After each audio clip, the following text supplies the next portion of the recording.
back to the Mixing Music Podcast. I'm your host, Dee Kei, and with me today is the host of the exclusive episodes of the Mixing Music Podcast. We have here James Dean Mixes, Jimmy Dean, James Jimmy Dean Paris. Jammy James. If you want to play Warzone with me, Jimmy Dean Paris. That's me online. Are you good? I think I am. Like I win, I like get wins very frequently. Cool. And I thought that was normal, but like other friends that like I play with and stuff, they don't. Okay. So either I'm being put in very easy lobbies or I think I'm good. Yeah, I'm trash at that game. So, but when I was in high school playing Modern, I wonder if it's an age thing. Because when I was playing Modern Warfare 2, I was really good on Xbox 360. Really? But you play Modern Warfare, put me in a Modern Warfare room now, I am trash. And I wonder if I've gotten worse, or if people have gotten better, or if it's just I'm old and I'm not getting used to the new controls. Yeah. I am playing on mouse and keyboard now rather than Xbox 360. Oh, but I heard that's an advantage too. Although I will say it is very different playing like a Warzone thing. Like I was, not to talk too much about Warzone, but I was playing with someone just 2 nights ago, and he's really, really good. Like he almost was going to be like a professional Call of Duty player. So he's really good at that, but like Warzone, there's still different aspects to it that are not just like normal COD. And so like he was failing in that. But when killing people, he was good at that. Yeah, like gunfights, sure, but interesting. Anyways, I'm James Dean Mixes. Yeah, sweet. Well, James, that's my real name. Welcome, James. Welcome to the show again. As a reminder, I'm going to do this pitch we do every time.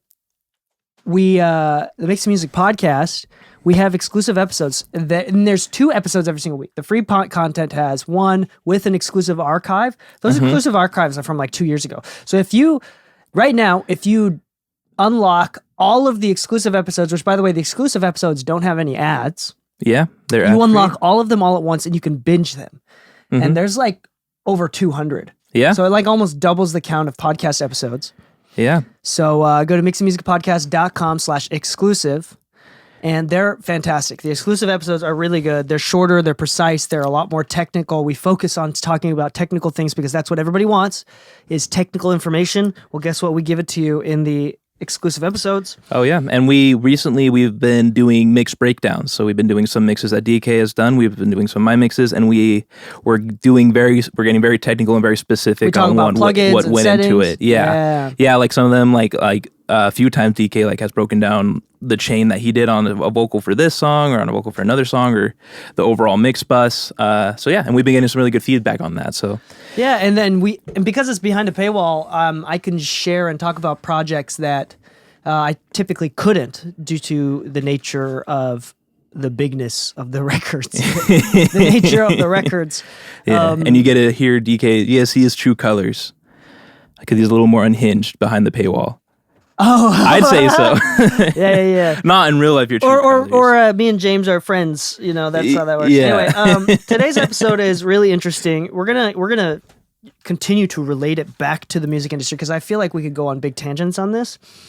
But I'm going to talk about this. You brought this up to me, and I said, let's do an episode about that. But we were on our way to, was it the mastering engineer's studio that we were on our way to? We were talking.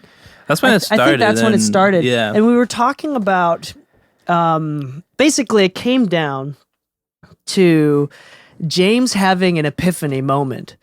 And he realized, I didn't realize to do well in the music industry, the bar was set so low. Yes, I didn't word it like that, but yes, yeah. You were talking about how and you gave a specific example. There's this producer circle that you go to where everybody comes together to make a beat. Yeah. And it's and it's funny because out of the 5 or 6 people in this group chat, more than half of them at the very last minute are like, hey, sorry, I can't pull, something came up, I can't show up. Yes. And nobody's able to stay on a schedule. Yeah.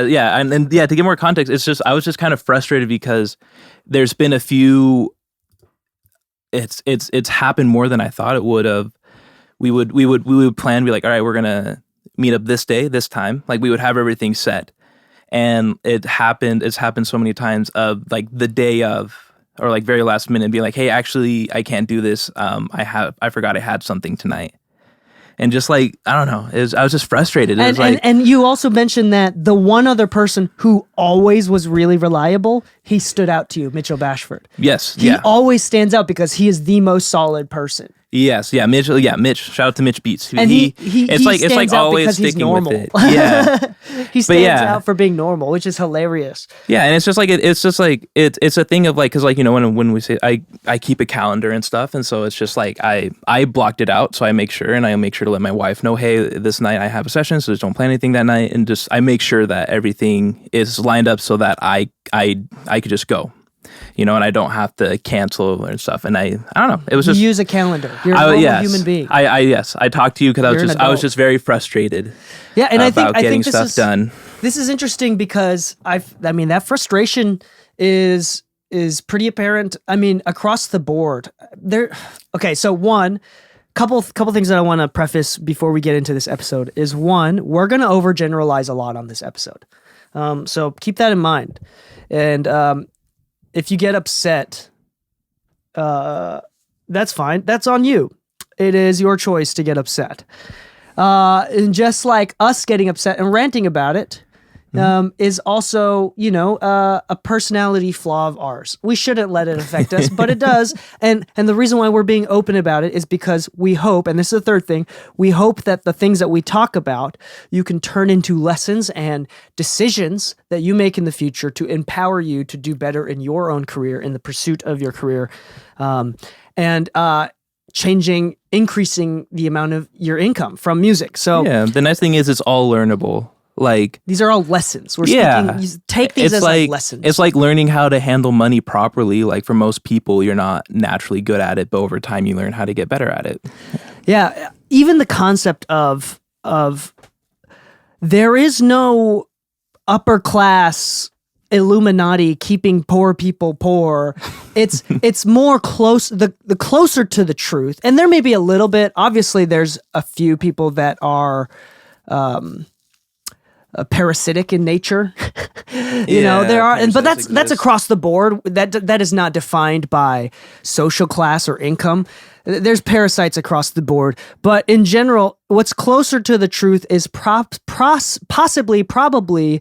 little tiny habits and decisions that we make that we don't realize that we're making that keep us from getting there. For example, like we talk about this all the time, the bar is set so low that, and this is my tweet that we're going to start with, is I tweeted about this, and the tweet is, to do well in the music industry, all you have to do is, 1, reply to emails in a timely manner. And this includes text too. Mm-hmm. 2, actually keep the appointments that you make. That's a big one. 3, finish projects quickly and without errors. Yeah. So that means you need to, when you are asked by the A&R or the manager or the artist to send stems, or by the engineer, whoever's asking to send stems, you don't fuck up sending the stems. Yeah. You turn off normalization. You send them correctly. They're all named correctly. They're all organized. Like, there are no mistakes.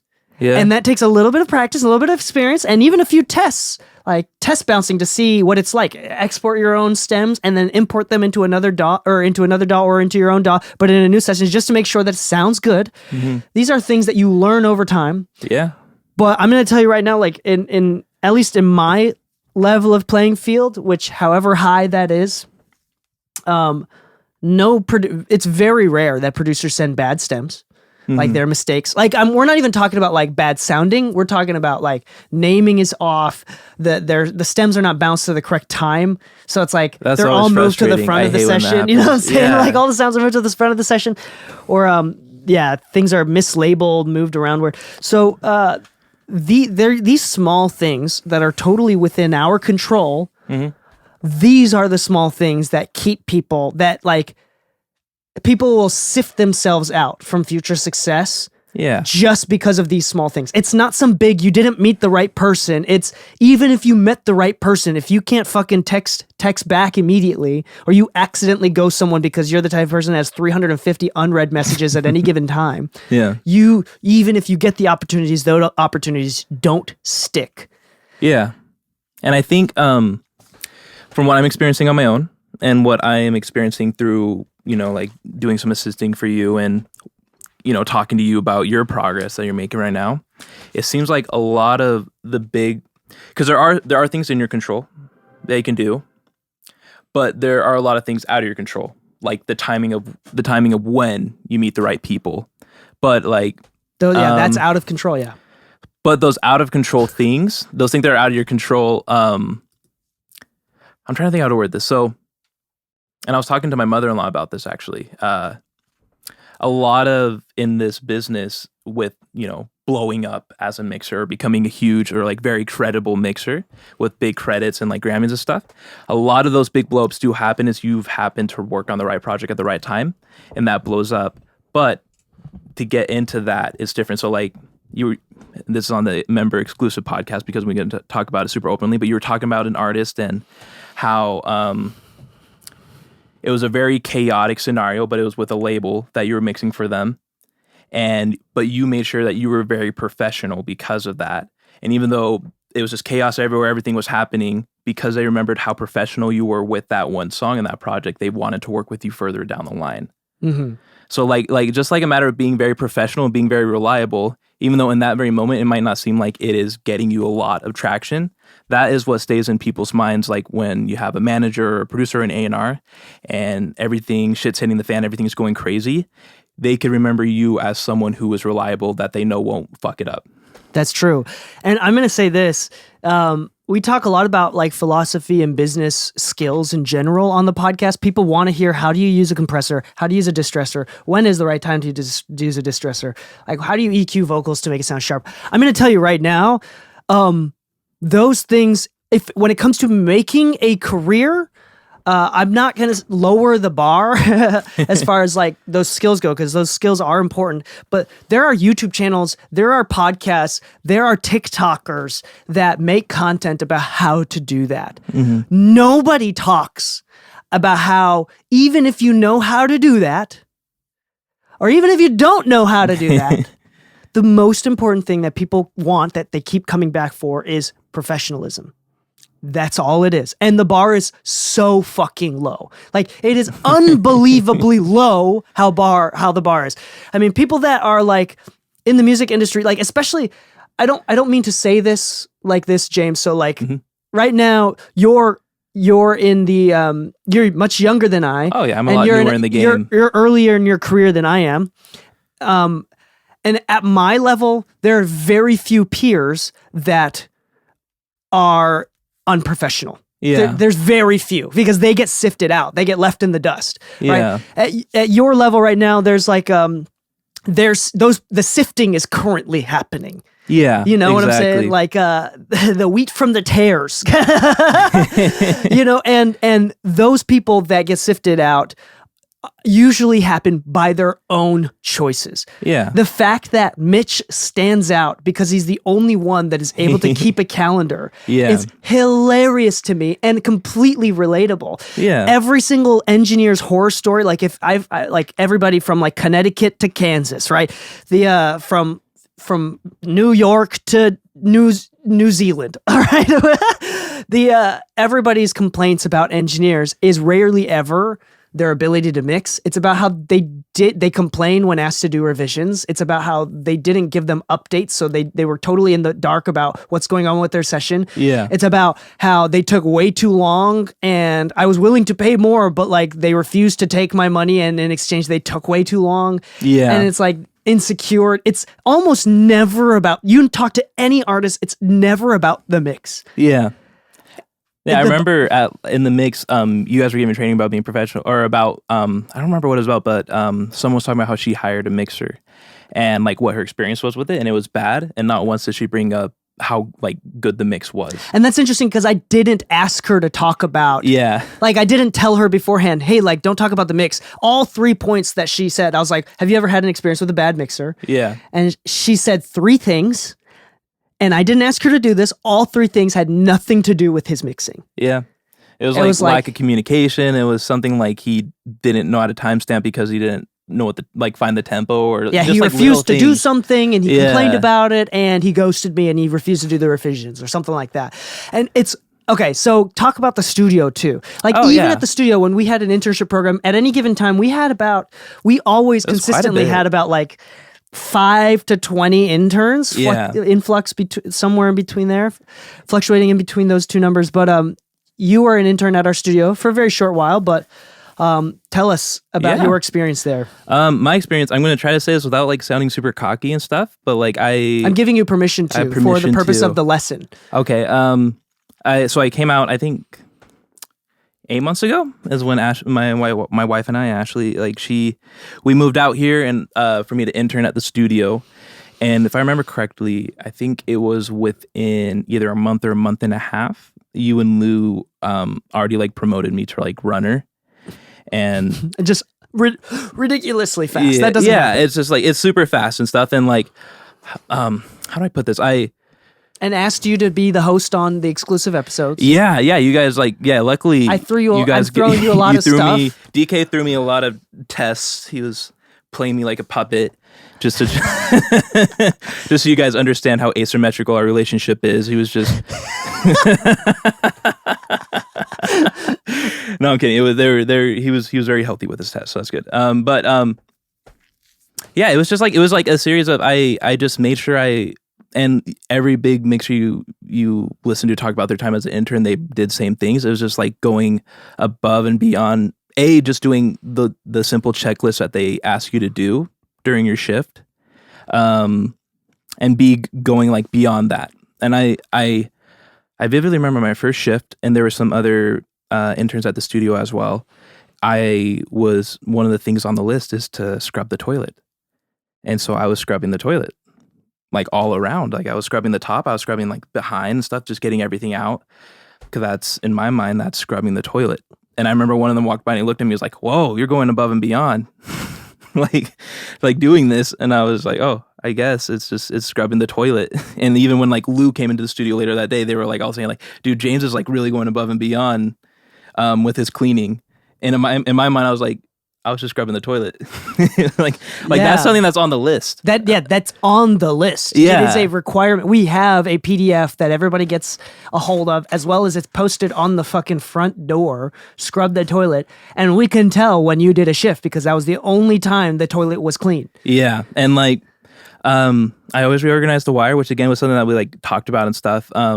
If you ask Lu probably what his biggest frustration with the studio was, like he would probably say the wires, because like even like within a day the wire, like all our like cord the cable boxes, wrapping our and cable stuff. boxes and stuff were like all disorganized every time. And so like that's something I like made sure to do and stuff. And it's crazy how just by doing even the check requirements, like I still did, it's always good to do above and beyond and do more than just what's that if you wanted to stand out as an intern. But even just by doing that, like it stood out quite a bit that I was just making sure when asked to clean the toilet, I full on clean the toilet. I didn't just do a toilet brush in the middle and stuff like that. I cleaned the bathroom. And yeah, I don't know.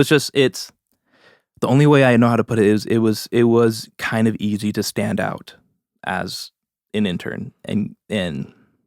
Does that make sense? Yeah. The conclusion is the bar. You didn't realize how low the bar was. Yeah, and I'm not saying that to like talk shit or something on like other interns or how they handled things and stuff. It was just, I guess for me, and maybe it's different at different studios that are like very, very, they're super competitive in natures and stuff. I definitely think that had to do with it, like the culture that we had. We were a relaxed studio. Yeah, that had to do with it. It was, and there is a trade off too, because like because of that, I do think it was always a very good vibe in the mix. Like the interns did, like whenever they interacted with artists that came in and stuff, they did seem like humans and not just interns, if that makes sense. And there's a trade-off, and I get that. I understand that.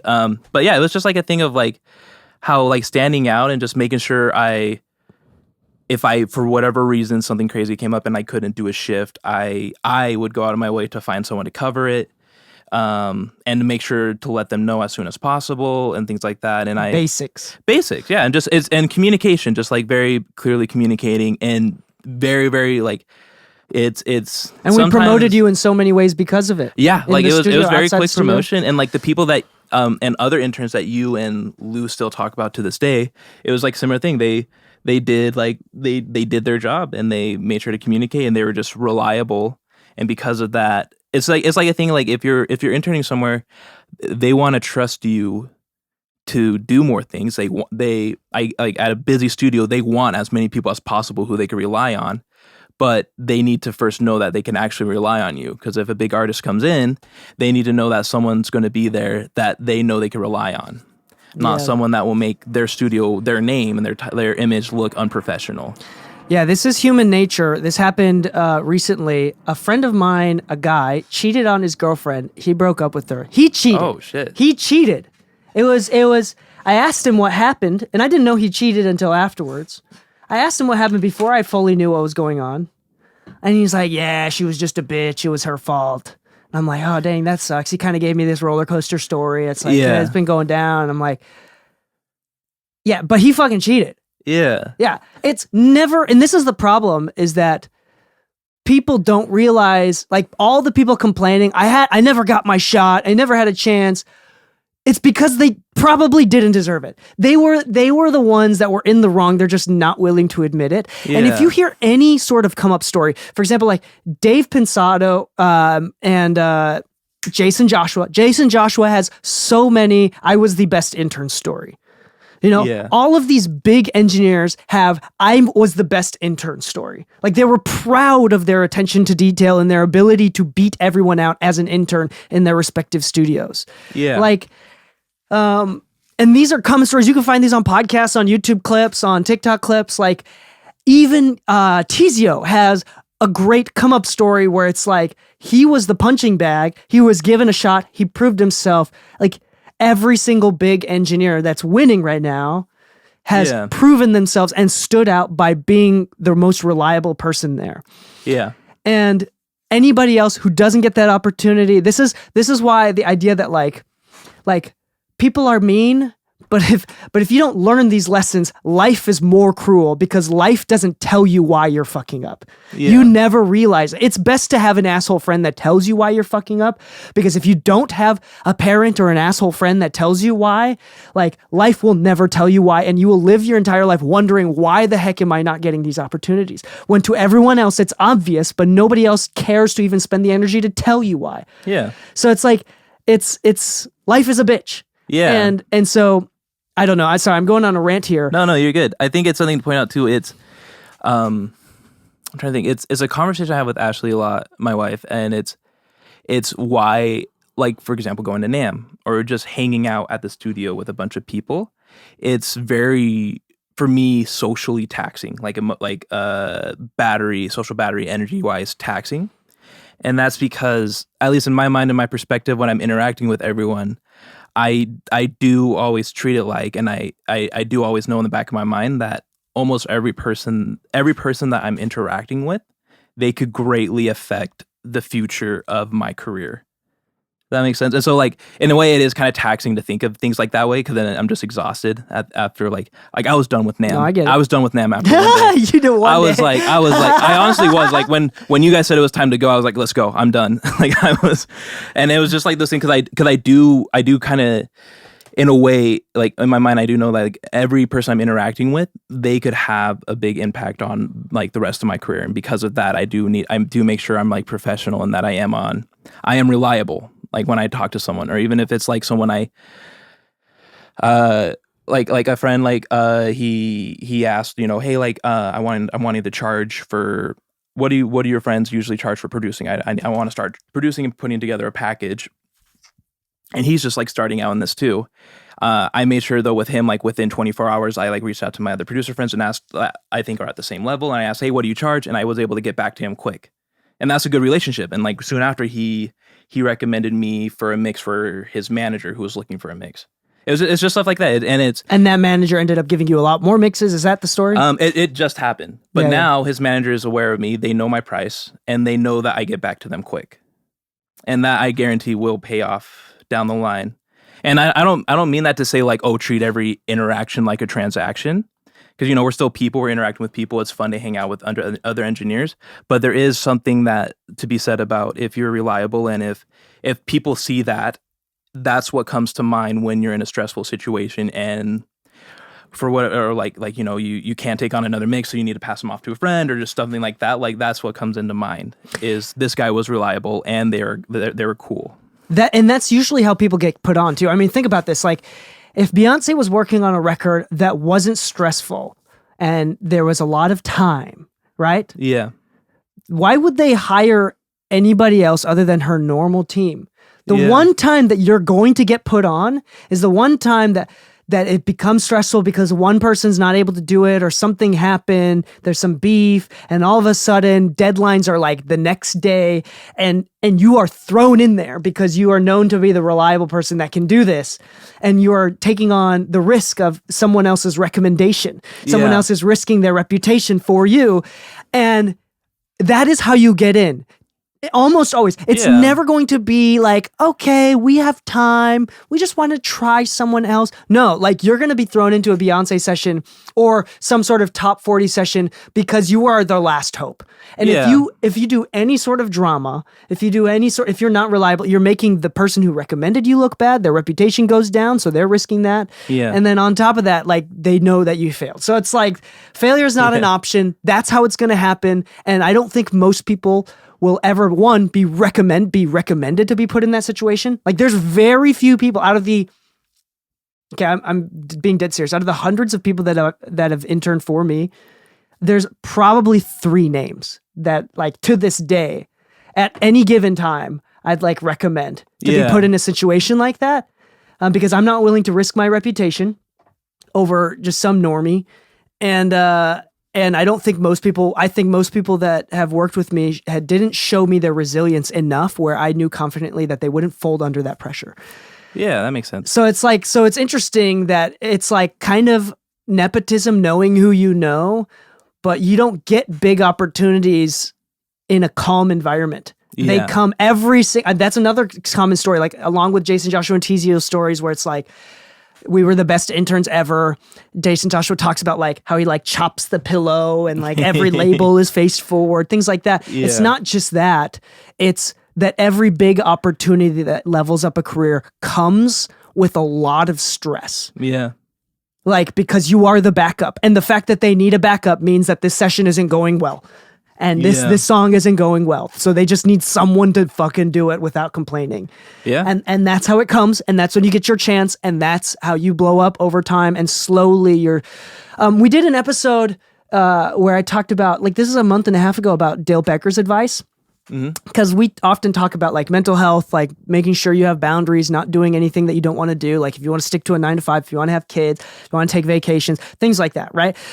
And we talked about how Bob Horn talked about how he should have had boundaries way earlier on, and it affected his health. He said, I believe that part of my stroke was partially my inability to have structure, and I was kind of like the bend over bitch. Like that's kind of working crazy hours. He was just like not taking. And he said that may not have been worth it throughout the entirety of career. He wished he like had more self-care.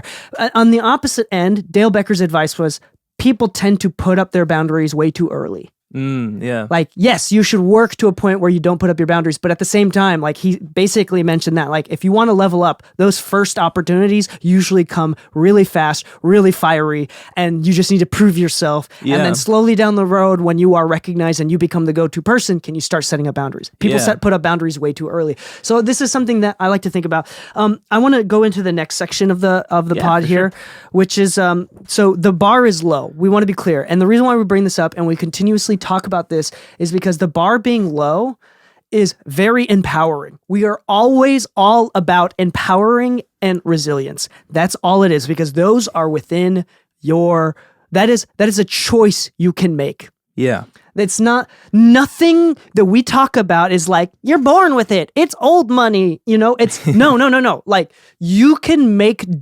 small daily decisions to create, the type of self-discipline to be someone that is reliable, to be someone that is often called on. Okay, this is empowering. Can I say some things too that come to mind with that? Yes. Okay, yes. Because I often I love thinking about A, what's in your control, and B, what is out of your control. Right. So, like for example, when we're talking about those, big career-changing opportunities that come up, when that happens is out of your control for the most. Right. Yep. But what leads up to that is in your control. you practicing and making sure you know the equipment in the studio is in your control. Reading manuals for all the hardware in the studio is in your control. What is out of your control is when you're running for a shift and the console, something's weird, they can't figure it out, and you could come in and change it quick and fix it quick, and they remember, okay, this guy is fixing things quick. We will not lose session time if we, for some reason, need him for a session. That stuff is in your control. What is in your control also is how good does your Instagram page look? How having a website so that when you meet someone at a networking event and you exchange Instagram, if they check out your Instagram page, which is just kind of weird. Like in LA, Instagram is the main. Yeah, it's like what's your Insta? Like that's just very very normal. That is the professional. It's not LinkedIn. Yeah. So what is in your control is what they see when they check out your Instagram page after they meet you. Yeah, and it's not about like, are you posting often? It's more about, do you look professional? Yeah. Do you have a good headshot? Like the small things, because if you have like a lazy meme thing, it doesn't look professional, you know? Yeah. You Yeah, like even I don't like post like an insane amount, but like I do make sure it looks good and that people, when they look at my page, I literally got a gig engineering for a producer because he was going to interview me, but then he looked at my page and he said, okay, I at least could tell you know your stuff. And that was kind of all he needed. Boom. Amazing. That's awesome. And again, it wasn't in my control when that guy was looking at my page, but what was in my control is that it looked good for him. Yeah. The bar is low. If you aren't successful, it's probably your fault. And this is the most empowering thing that I've ever heard is power always follows the blame finger. I'm going to say that again. And I repeat this often during many different episodes. Power always follows the blame finger. So if you point that blame finger inwards, most people don't. 90% of people don't. They think the world is hating against me. It is some sort of systemic thing going on. And that may be partially true, but it doesn't matter. You blame it inwards and you try to improve yourself personally, you will be given opportunities. And in fact, I don't want to say too much about this, but if there is obvious systemic stuff going on and you still choose to point the blame finger inwards, more people want to see you win. And people root for you, which is the best thing that can ever happen, which is part 2 of this podcast here, is becoming the person people want to see win. Who is the type of person that you want to see you win, right? Let me say that again. We all know people in the industry, among friends, and it doesn't even matter, outside of our career, outside of the music industry. We were talking about this with comedy. I'm a big fan of comedy. And Shane Gillis hosting SNL, huge comeback. Mm-hmm. You know, like I love his humor, his comedy. He's just lovable. Yeah, my youngest son is Down syndrome. I love his Down syndrome jokes.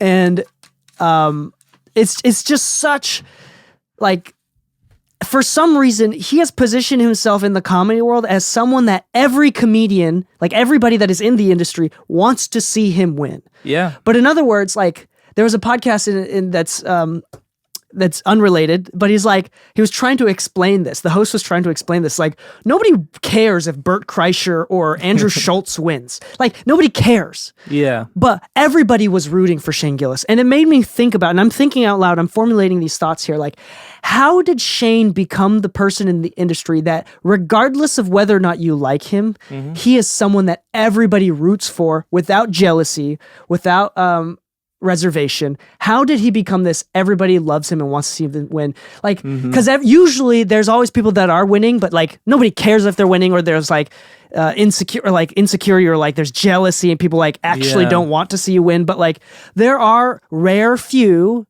among any industry where they're just loved by everybody. Yeah. And we're trying to break these things down. And I think, first off, this is important because nepotism is real and gatekeeping is kind of real. It's mostly practical. It's not to keep you out, but it's only to let people in that deserve it. That's what it is. Only so many people can, and it's only to find people that deserve it. Okay, so it is important. If people want to see you win, they will share your name. For example, I want to see James win, and they're very slow. It's not like I have this huge like, James, I have a 9-to-5 job for you. That's salary. That's $200K a year. And I can't, it's not that. It's small little things. Like you trusting me when you recommended me for the Sync Music company to mix for them. Yeah. And like things like that. Yeah. You know, and it's seeing how he cleaned the toilet, it's like, it's these small things that kind of lead to the burgeoning of a career. Right. So,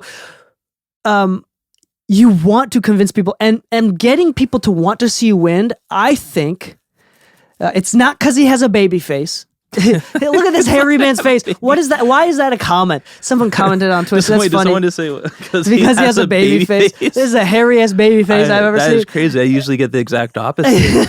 People think I'm dirty. He's talking about because Shane Gillis has a baby that face. Makes more sense. I was like, can you elaborate what about my face is baby? No, but how do we get someone in the music industry to become someone that you always want to win? I think level 1 is the first half of this podcast, which is become someone really reliable, become someone that answers emails quick, that is working hard, and to layer on top about it, not bragging about it all the time. Mm-hmm. Like, there's a difference. Like, right now we're talking about a podcast. I'm giving you tips to how to be better. This is one thing. And I'm sure that I come off as arrogant. But there's a difference between silent confidence and insecure arrogance. There's a huge difference. And I think that is one of the big differences between Andrew Schultz and Shane Gillis. Yeah. Like, we're talking about comedy. I love comparing music to other art forms, including art, because we have a little bit more objectivity with a different art form. But I think that's the big difference. Yeah. Is that Andrew Schultz often comes off as super arrogant and kind of a douchebag, where like, and like Shane Gillis is just like funny and authentic. And even when he does come off as a douchebag, it's more like he's just joking and he apologizes for it. He's very aware of the situation. Like, he doesn't double down on things. You know? And that's something, and I think this directly parallels with what we do too, is I love that we're using Shane Gillis as an example for all this. I think he handled when he did get kicked off SNL very professionally and well. He could have gone on like this whole crying, I'm canceled tour and like something like that. But he was like, no, well, like that sucks, but I'm just going to go make a bunch of funny sketches now. Like that's it. Like it's an interesting thing that like of all the comedians, and I guess this may be a hot take, I don't know. Of all the comedians who complain all day about cancel culture and things like that, he's had an actual example of, I guess, what people would call being canceled, yet he complains about it the least. That's true.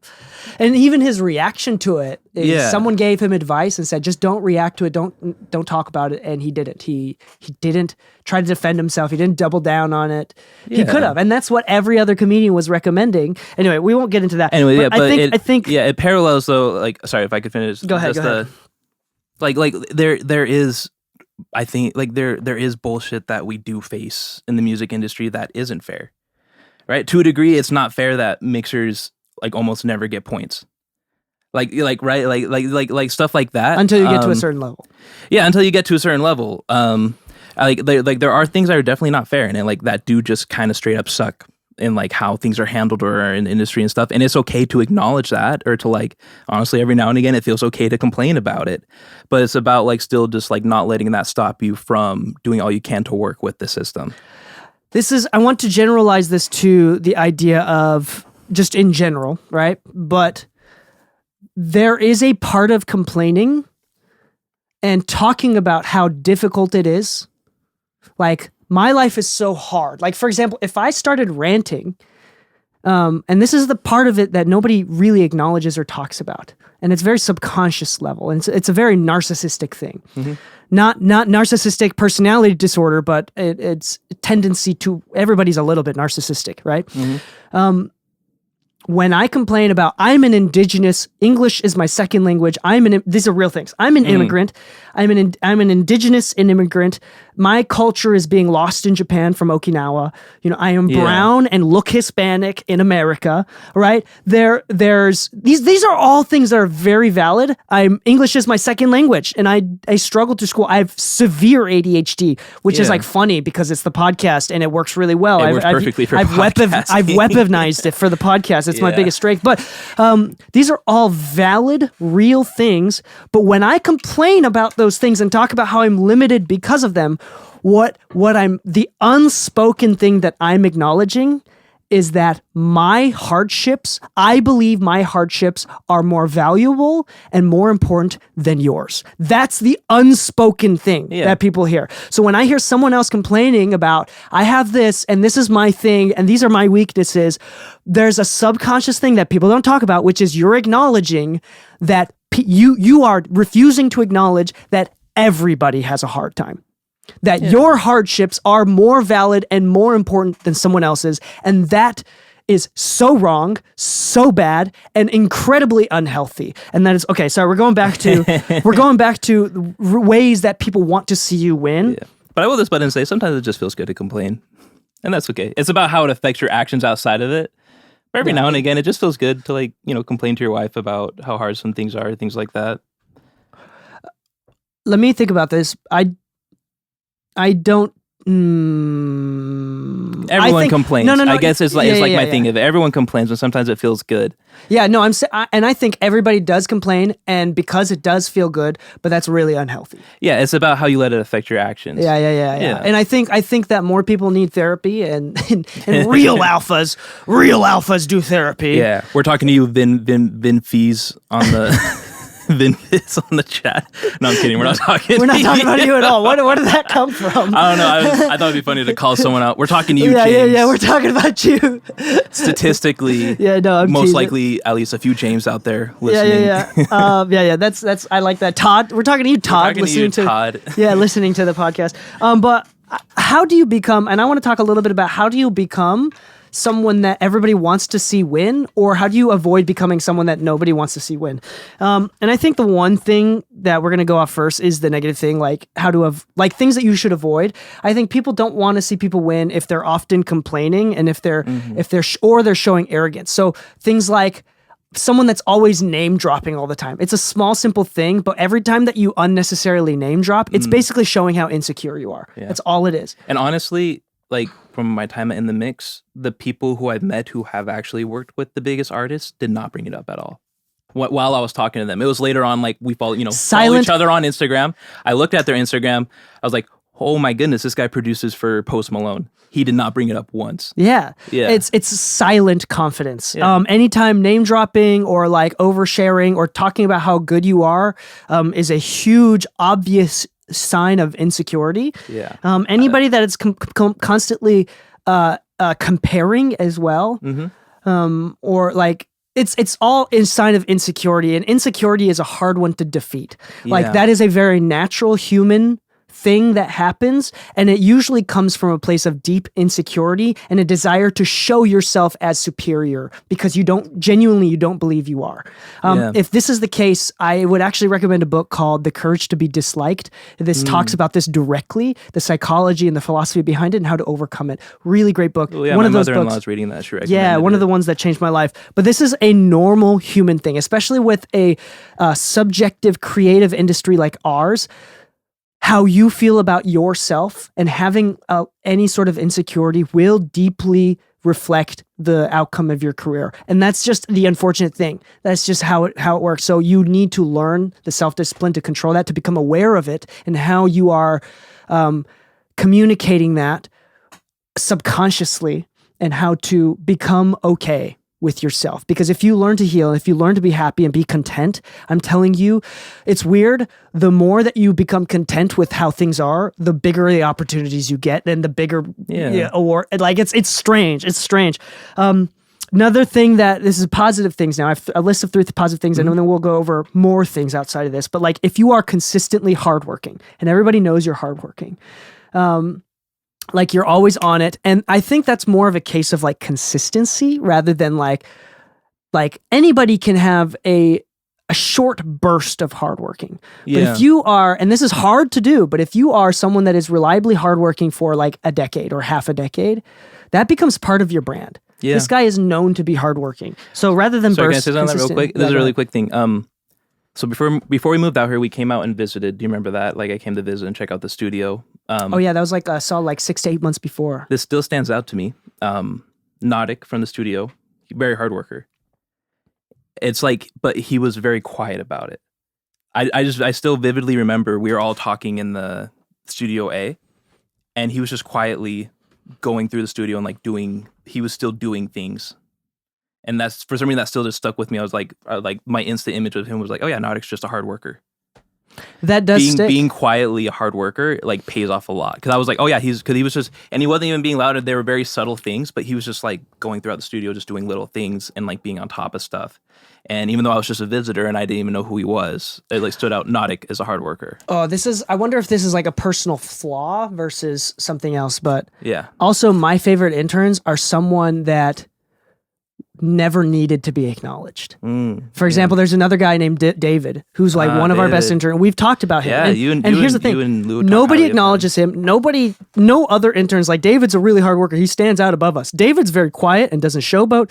He just does his work, and we don't have to, because there's some interns that do good work, but in order for them to continue to do work, we have to openly acknowledge that they're working hard. Yeah. Because they're in it for the acknowledgement of it. Yeah. But David, we never had to acknowledge it. And when it came down to it, like after like a year or so, like we rarely ever acknowledged him, and he was still putting in the consistent hard work. Yeah, anyway, I had to acknowledge him for you guys. Yeah. And because of that, we give him many opportunities, right? Yeah. So we want him to win. Number 2 is abundance mentality. If you don't know the difference between scarcity mentality and abundance mentality, I think this goes directly. I don't think it's possible to have any level of insecurity with an abundance mentality. Yeah. Like this, I think this is insecurity is the cause, and then abundance mentality is a symptom, scarcity mentality is a symptom of that root issue, right? But scarcity mentality is genuinely believing that we're all competing, and that every time James gets work, it's actually taking away work from me. And I don't want to see James win, because every time James is winning, that means it's taking away my ability and my chances to win. Abundance mentality is understanding that there's enough work to go around, there's enough money to go around, and that James's wins should be celebrated, so that when I get a win, it should be celebrated by everyone too. And this is more of like a perspective that you have on life that is very subconscious and comes from a deep level of confidence and security. Yeah, like this is something that came to mind. It's I don't have a statistic for it, but there's constantly someone who just made the decision, I'm going to do music full time. There's constantly someone who just bought their first interface. Like there's always going to be new and more artists to work with, and like it's just like a thing of there's enough to go around. And I think a part of everyone cheering for you and rooting for you and for you wanting to go up is just being everyone's friend. And like everyone wants to see their friends succeed. So if you kind of like treat the industry like, hey, we're all friends, we're here to work together, there's enough work for all of us, and you could be happy for other people. I think that it'll bring you a lot of success, but it will just like make your career and like your life just more enjoyable with it. Yeah, I agree. And this is really interesting too. I literally had a friend of mine that'll stay anonymous come over a couple weeks ago. He just moved out here from a different state. And he's older than me. He's had a bigger career as an artist. And the entire time he was here, and I took him to lunch, there was this deep subconscious thing that he was doing and I had to call him out on it afterwards. So the entire time he was kind of complaining and talking shit on people that were doing well, like his friends that he grew up with, that all of a sudden like started doing well. Sorry, the stream got cut out. Oh, that sucks. Hopefully it comes back. Yeah. But he was like, the entire time he was complaining about it. And he was doing this subconsciously. Like he was like, hey, I'm sorry for being negative here. And he was almost sometimes like even like qualifying the things that he was saying. Yeah. But at the end of it, and he was like, dude, you're doing so well. And he was like brown nosing a little bit, even though he was talking about how other people do brown nose. He was complaining about brown nosers, and he was like subconsciously brown nosing. And it was funny. Like, at the end of it, I had to sit down and tell him, hey, I'm going to pause right here. And like, this is right before he left, like 10 minutes before he left. It's like, hey, nobody else in the industry is going to tell you this. And this is really uncomfortable to me to tell you this. And I want you to know, I hope we stay friends even after I tell you this. But right today, the entire day today, you've been really negative and really like unpleasing to talk. It's not pleasurable to talk to you. And I was straight up. It's like, if you want to do well, like you're keeping yourself out right now. And I want you to win. And I've been a fan of you always. Yeah. And this is a sad thing. The entire time, without ever saying it, you've been talking to me as if you have already acknowledged that you are a has-been that lost your chance. And you're trying to prove yourself and talking and giving excuses as to why you should have been the one that made it and not your friends. Yeah. And this is how you're talking to me. You haven't told me that directly, but that's what I'm getting. Why are you doing that? And I had to call him out on it. And that's like almost verbatim what I said. Granted, I probably said more words. But and I went on and I was like, and he started getting a little bit defensive about it. I was like, hey dude, like, I want you to come back over. I still want to be friends. But this right now, what you're doing isn't going to fly. And I think it was really uncomfortable for me. But for him, I think that hopefully that turns into a really big lesson that I guarantee I'm probably one of the only people in his entire life that gave it to him straight like that. Yeah. Like, this is not pleasing. This is very unpleasing to talk to you. This was not fun. Stop doing that. Life, that's the problem with life, is nobody will ever tell you because it's super uncomfortable to tell you that stuff. Which goes to the last point of how to become liked and how to become someone that everybody wants to see win, is by being truly, genuinely, sincerely authentic. Yeah. A good hang.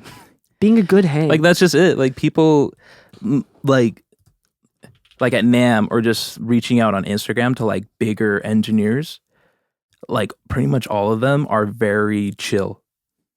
like I have yet to, even though I have heard some stories about some of, like, very few of the big engineers, but like pretty much all of them, they're just like very cool. Like, you could walk up to them at NAMM and like start talking to them, and it's not like some weird, you're getting brushed off. Like, most of the time they're just like very cool guys to hang around, very easy to talk to, which is like very essential for what we do. You want an artist to feel comfortable communicating to you if they don't, if there's something they want you to change with their mix. If you're a good hang, then and they feel more comfortable giving you notes. And I think this is another subconscious thing as well, like people that are naturally insecure. This happened, do I want to give this a specific example? There's a specific example that stands out recently. Do I want to share this? Let me think about this. Let me self-filter here for a second. Yeah, I think I will, but I'll keep it anonymous. This is a small, specific example of how this can come out, being inauthentic. And this is how subconscious and how subtle it is, but how big of an impact it can make to people listening. Okay, in my church, we had new leadership called. New leader, new president of a quorum kind of deal. And we had other people, and there's a bunch of visitors because it's a big not convention, but there's a big conference in our area. One dude was like, hey, why did you join the church? Why did you become a Christian? And he's like, well, I married a Christian girl. And that was part of it. Yeah, for sure. And like, there was like 2 or 3 other people that are converts as well. And like, why did you do it? And like, I married a Christian girl, but also because I really believed in it. Like, they become really defensive in that moment. Like, subconsciously, like the leader, the new president that was talking was like, yeah, no, that's part of it for sure. And like, he didn't become defensive over it. It was just like a matter of fact. Yeah. But the other 2 dudes in the audience who was asked to talk about it, they're like, but it's also, I like really believed in it. And it's like, it was the subconscious defensive nature that, like, I don't know, maybe this is a bad example, but like in that moment, it felt like, oh, these guys are just trying to prove something. And in Christianity, it's very obvious because in a matter of faith, it's the worst type of faith is people just trying to prove it. Yeah. Like, faith that needs to be acknowledged isn't faith at all. Main lesson from the movie Silence, 2016, by the way. It's a good movie. I'm going to say that again. Faith that needs to be acknowledged isn't faith at all, and it's very insecure and it's very defensive. Even I'm not making the connection. Okay, when we talk about further things, explain to me. Yeah, becoming defensive is a subconscious mechanism that we create that comes from a deep place of insecurity. The reason why I subconsciously loved the new president and I thought he was the best person ever, I wanted to see him win, was because he stood out to obviously be so authentic. I wanted to be his friend. Yeah. I'm like, dang, I want to be this guy's friend, because at no point was he trying to defend his faith or cared for people to acknowledge the strength of his faith. He was just like being super real. And I think sorry, goes on a tangent and is unrelated, but I mean, the point is, I think those moments of insecurity and the reason why I speak so highly of trying to figure that shit out is because that comes out, and becoming defensive is a mechanism that comes from insecurity that you can't control, and to everyone else is fucking obvious. Like I asked you the other day, like when I became defensive about a topic that we were talking about that is completely unrelated to any of these things. Yeah. I asked you, like, I wanted to check on myself, like, did I become defensive? And you're like, you did. And I was like, okay, that's a self-check. Like, I need to figure that out. Yeah. Like, because I can't tell. Yeah, usually if you get defensive about something, it is just like you have something to sort out with it. Yeah. Yeah. No, okay, I see the connection Yeah, sorry, this is a long circle. I was like, I'm trying to see this connection, but it's starting to come together. So the last thing, if you want people to see you win, want people to root for you, I think that comes from high levels of authenticity. And now I'm like talking too much and I'm feeling insecure about it. But I think authenticity is the last and final puzzle of figuring shit out in order for people to want you to win. Going back to the Shane Gillis like commentary, Shane Gillis has never been anything other than authentic. He's never tried to prove himself. He's never had to double down because of pride. He's never like, he's insecure in a way, like he's humble. It comes off as humble, right? Versus arrogant or insecure. And I think that's part of the puzzle pieces that kind of come together to make someone that people want to cheer for. I'm trying to think of other people that like in our industry, like who is someone in our industry that we always want to see win? Like I think like everybody wants to see Leslie win. Artist wise, independent a lot during artists. Phineas O'Connell, like Billie Eilish's brother. Have you ever watched him in an interview? No, I haven't. He like has all the things in this list. He's very well spoken. Like if anyone's listening, like watch one of his interviews and watch how he responds to compliments. I don't know how to put it, but it's very like, he's just very like, oh, thank you. Like it's not like an apologetic or like, you know how like the almost want to like when someone gives you a compliment, like, no, I'm garbage or whatever. Like he's very well spoken and he's like not a bitter person. He's very likable. He's not putting anyone down, and when he's very confident in what he does still. Like he's not apologetic about his work or what he's doing.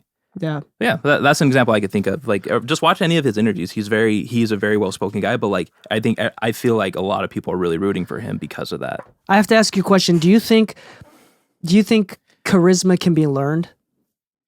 Is charisma a skill? I think it could be learned, or I think it could be. Because there are obviously people who are naturally charismatic and easy to become friends with, easy to become likable. Yeah. But I'm thinking about the person who really believes themselves to be uncharismatic, unlikable.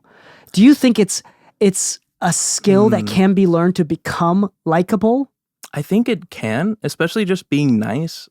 I guess, how do I put this? I have like some of the engineers that are fairly successful that I met. So there are some of them who are very socially awkward, but they're still very likable. That makes sense? Yeah, that's interesting. That's like they're really very nice. Or like I don't know how to put it, but yeah, so I guess I don't know if that answers your question or not, but I think yeah, it doesn't mean outgoing is unrelated to being likable. Because there's like charisma where like you're like the life of the party, you know, everyone's walking over, hey, what's up and stuff. Very but high I in do extroversion. I do feel like there's just like there's something said too about just being a quiet but like likable person. Yeah. Yeah. That's really interesting. I do feel there's a lot of people that immediately come to mind when you said that. Like people that are not necessarily like high in extroversion, they're not really loud, but they're likable. They're genuine people. I think that some people will have a harder time learning to become charismatic or learning to become likable. Yeah. But from personal experience as well as seeing it from others as an observer, and this is kind of out of my depth here. I'm not a scientist. I'm just a professional that is aware of other professionals. That's all I am as an observer.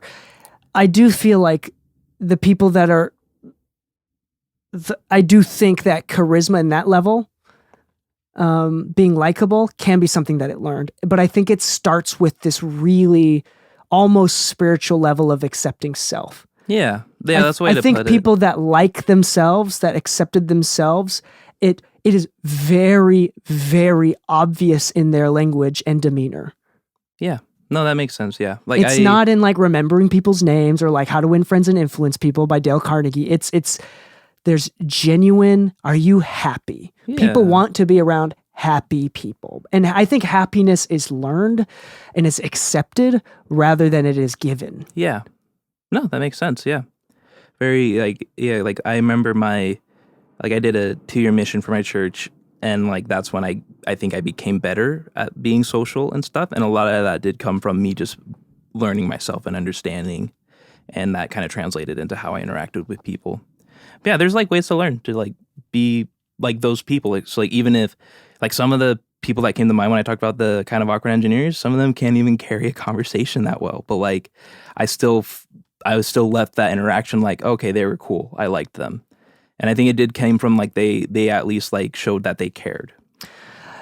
Oh, going back to Shane Gillis, I think there's a reason why my 3-year-old son, the Down syndrome guy, right? Oh, he has Down syndrome? Yeah, no, you're right. There's a reason why Shane Gillis's joke lands so I think it's so interesting. Like, Down syndrome kids are typically not well spoken. It's very rare, right? I mean, obviously, there's different varied degrees of severity. Yeah. But yet, consistently across the board, Down syndrome people are liked by everyone. And they are a joy in everyone's life. And they are the least aware of what's going on, like probably less likely to be aware of what's going on. Yeah. And I think this is a good cap of like, you don't need to be incredibly intelligent. You don't have to be very well spoken. I think to be liked and to be someone that everybody wants to see win, to become authentic, to become to get to a point where you do well in your career just comes down to, are you happy? Are you happy? Do you allow others to be happy? Do you increase the happiness in this world? Are you miserable, and are you making other people miserable too? Because Kyo, my son, is everybody, he waves to strangers all day. Like, yeah, he's a very happy kid. He's waving to everyone and smiling at everyone, and he is a joy. And he's doing this at 3. Why am I not waving to the crossing guard or to other parents at the school when I drop him off? When did I become so cynical? Yeah. How and it makes me think about this. It's such a pleasure to be around him. And he's only fucking 3.